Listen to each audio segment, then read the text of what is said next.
देखिए, ये जो सिचुएशन आप देख रहे हैं अभी वैली में, ये यहीं की नहीं है, पूरे भारत में आपको अच्छे से पता है कि इस पे कुछ ट्रांसपोर्ट यूनियन ने स्ट्राइक कॉल की थी, जो आप ही के माध्यम से मुझे भी पता चला था।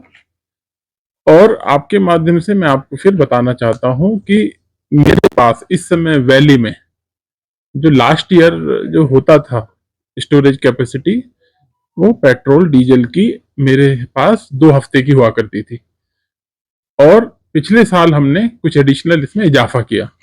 गैस से रिलेटेड हमने अनंतनाग में भी नई, आपको पता है, बॉटलिंग प्लांट स्टार्ट किया था।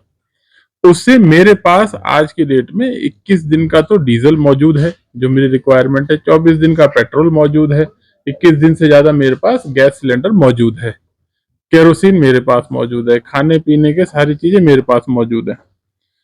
तो वैली में ऐसी कोई दिक्कत नहीं है। आपको पता है ट्रांसपोर्ट स्ट्राइक हुई है तो मेरे जो डिपोज में जो मेरा डीजल पेट्रोल जो लगा है उसको जो ट्रांसपोर्ट करते हैं रिटेल आउटलेट्स तक, वहां इन ट्रांसपोर्टर को ऑयल कंपनीज के साथ इनका समझौता रहता है, तो उसमें ये लोग नहीं कर रहे हैं। पूरी एडमिनिस्ट्रेशन इस पे लगी हुई है, डिफरेंट लेवल्स पे उनके साथ मीटिंग हो रही है। आप ये तो मानेंगे कि ये मुद्दा केवल जम्मू कश्मीर का नहीं है, पूरे देश में उन लोगों ने स्ट्राइक कॉल की है, तो इसको अप्रोप्रिएट लेवल पे देखा जा रहा है। आपके माध्यम से सिर्फ मैं इतना ही कह सकता हूं कि पैनिक होने की कोई जरूरत नहीं है। अगर हम इस तरह से करते हैं तो कहीं ना कहीं किसी की नाजायज डिमांड को हम सपोर्ट भी करते हैं।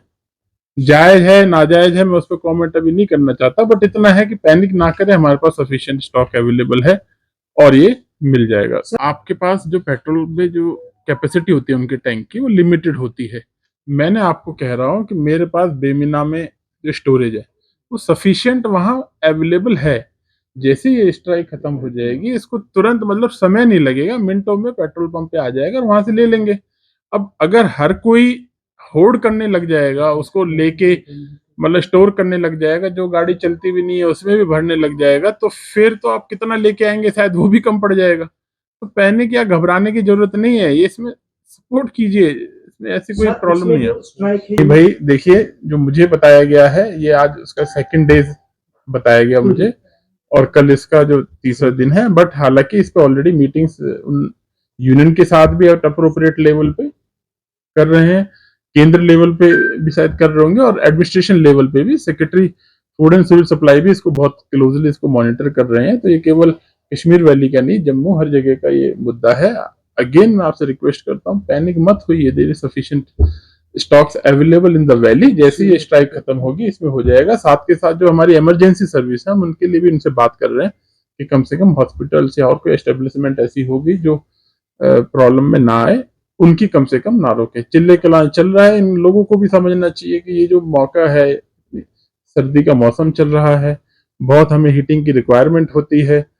इलेक्ट्रिसिटी हमारे जब आती है तो उसके बाद हमारे हॉस्पिटल्स में कि डीजी सेट्स भी है और जगह है, डिफेंस एस्टेब्लिशमेंट्स है, तो काफी सेंसिटिव एरिया है। तो उसमें आपके माध्यम से उनसे भी रिक्वेस्ट है, कम से कम उस चीज को भी ध्यान में रखना चाहिए।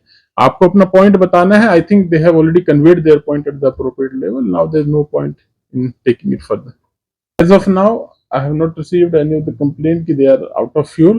But as I said, we are already in touch with them also, with the hospital schemes and all the hospital units, and we are in touch with these people also, and will make out. Immediately after this so-called strike is called off, immediately the petrol will be available there. Yeah, I am hopeful. Maybe even today evening, maybe tomorrow. I mean, I'm quite hopeful. These associations, their headquarters, their president and all, they sits in Jammu, and then they always cite that it's a national wide, so they sit somewhere else. So it's already, well, you can't pinpoint who is the actually responsible person. That is the problem.